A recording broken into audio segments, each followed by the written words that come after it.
Hi, good afternoon. Um, Had a rough couple of nights. Been going through a battle myself. Not me, but praying on behalf of my son.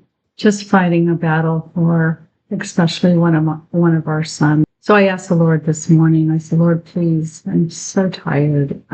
Could I just sleep in a little? And you know what? The funny thing is when I get up early in the morning and I read his word and I spend some time in prayer with him. He just sustains me throughout the day. He gives me this unfathomable energy. I'm just completely energized. I feel like the energizer bunny, going throughout my day. Yeah. But this morning when I said, oh, I just want to sleep in a little bit, and he gave me what I wanted. And yeah, I was tired. That sounds crazy, huh? But anyways, here I am nonetheless. I want to read Psalms 14. I was going to take a break from reading, but I don't know. I just felt like, you know what? I want to hear what the Lord has to say today. So let's read. Thank you, Father, for your word, Lord. So good. I mean, I'm just so in love with you, Lord. Your mercy and your kindness it overwhelms me how much you love me and how much you love us. And you speak to us, and your word is the same, but our experiences with you are similar, they parallel, but they're different. Because why? Because you've made us so unique, so different, but yet so much the same and in your image, Father. So I just thank you for your word, and I ask that you just bless us today and give us revelation, your revelation, Holy Spirit. In Jesus' name I pray. Amen. There we have it. Okay, Psalms 14, the chief musician of David. The empty-headed fool has said in his heart, there is no God. They are corrupt. They have done abominable deeds.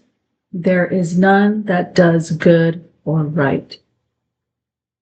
And it references Romans 3:10. The Lord looked down from heaven upon the children of men to see if there were any who understood, dealt wisely, and sought after God, inquiring for and of him, and requiring him of vital necessity. They are all gone aside. They have altogether become filthy. There is none that does good or right. No, not one. Again, it references Romans 3, verses 11 and 12. Have all the workers of iniquity no knowledge, who eat up my people as they eat bread, and who do not call on the Lord? There they shall be in great fear. Literally, dreading a dread. For God is with the generation of the uncompromisingly righteous, those upright and in right standing with him. You, evildoers, would put to shame and confound the plans of the poor and patient, but the Lord is his safe refuge. Oh, that the salvation of Israel would come out of Zion. When the Lord shall restore the fortunes of his people, then Jacob shall rejoice and Israel shall be glad. Romans 11:25 to 27. Wow, that's amazing. First of all, I want to address, have all workers of iniquity. So scripture talks about sin, talks about iniquity, and talks about transgressions.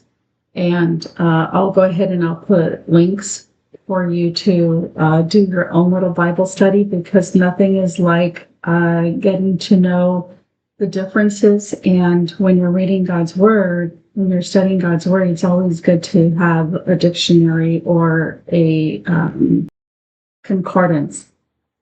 It's good to have a concordance with you now. You could find everything online. It's just amazing.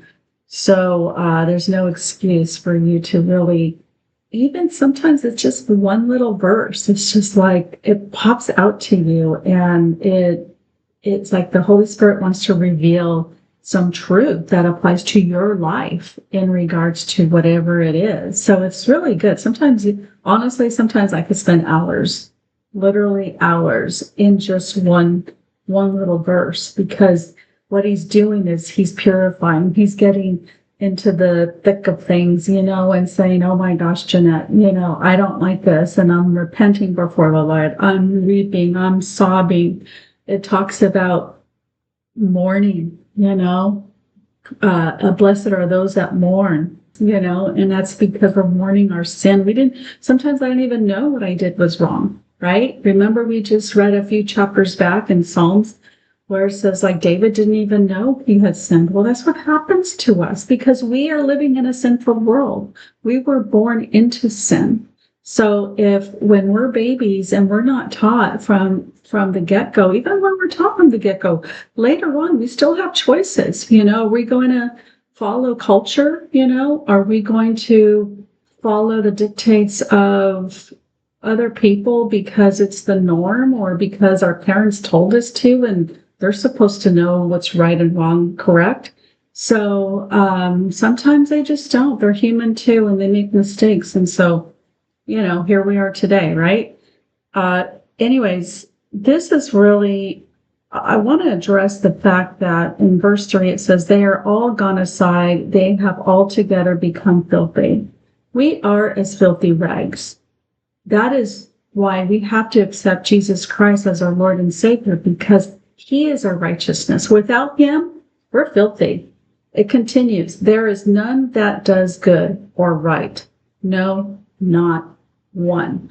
Not one single person on this earth that seemingly does good for other people. But what I'm saying is they cannot earn their salvation to God. They can't. You have to ask Jesus to come into your life. You have to confess Jesus as your Savior, that he is the Son of the living God, and he has died for my sins, and I acknowledge that. I confess my sins. Now I ask the Lord into my heart, and boom, God knows the sincerity of your heart. You can go forward, and now everything is starting to change because you are starting fresh, like being a brand new baby, and you're going to learn to walk just like babies have to learn to walk. First, they have to learn how to breathe and drink and roll over on their tummies and babble and all this stuff. But nonetheless, they have to learn how to walk, right? Well, we as baby Christians, we're just learning. And so the best thing you can do is pray, praise, and read the Word of God. You read the Word of God, you pray, you say, Lord, however I'm doing today, I'm telling you, the Lord, okay, so the enemy condemns, the Holy Spirit convicts.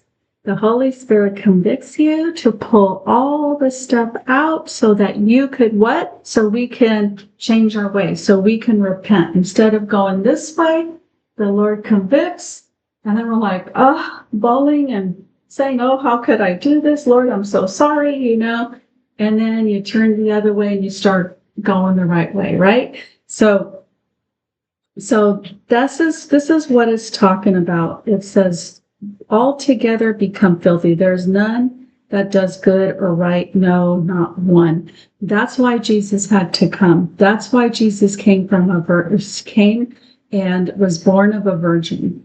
Okay, because it was the Holy Spirit, the seed in Mary together when she bore. So Jesus, because Jesus was fully man yet fully God. It was so awesome. When you read in scripture, he was tempted by Satan. And what did Jesus do? Because he was reading the word all through his life, all through his childhood, he was doing the will of his heavenly Father. Okay? He was able to speak God's word and rebuke Satan's antics and say, no, this is what scripture says. Get away. And what does Satan do? Comes back again, right? He comes back again, and that's what he does. And every time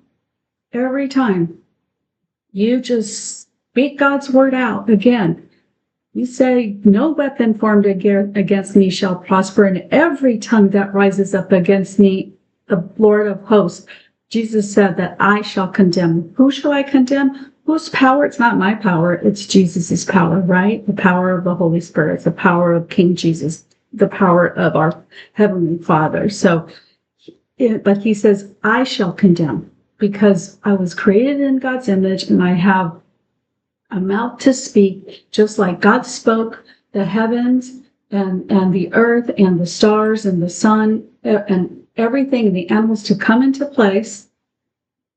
They spoke.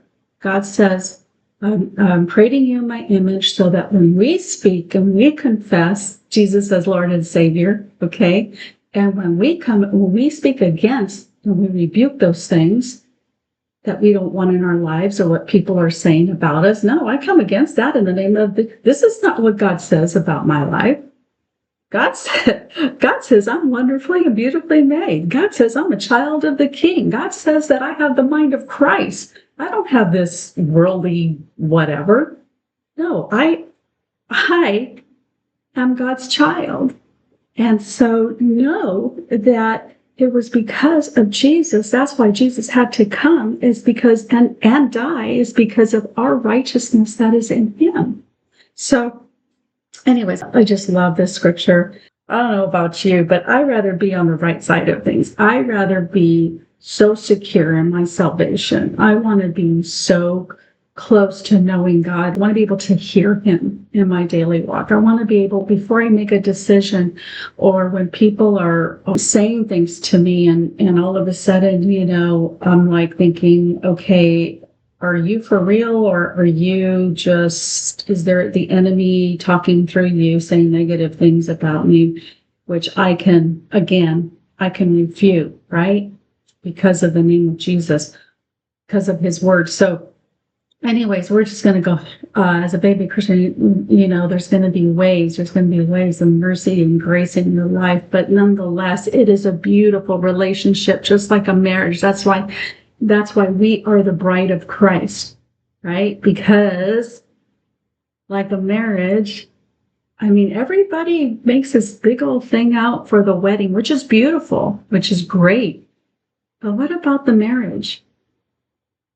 This is where the testing is. This is the testing of love. Do I really? It's a covenant relationship. Christ with God made a covenant relationship. When we accept Jesus Christ, our Lord and Savior, it's a covenant. Okay, it's not just it's more than just a feel good thing like everybody. This world seems to think it is, I'm not happy. I'm going to leave you. No, it's not about our feelings. It's about truth. It's about walking in love. It's about sacrifice. Okay. It's about self-sacrifice, sacrificing our will to the will of the Father. So just like a marriage, sometimes there's things that my husband does that I don't like, and it gets on my nerves. But you know what? I could calmly and lovingly tell him, I really don't like that. And then if he refutes back and says, well, blah, blah, blah. And I was just like, okay, let's work this out.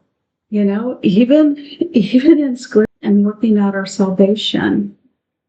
He is holy. He's just. He's merciful. He's loving. Oh my goodness, he's just so awesome. And he loves us. So what do? We need to respond. Lord, I love you too. I'm willing to lay down my life. What does that mean? Not necessarily going to the cross or anything like that, but laying down our will. Okay?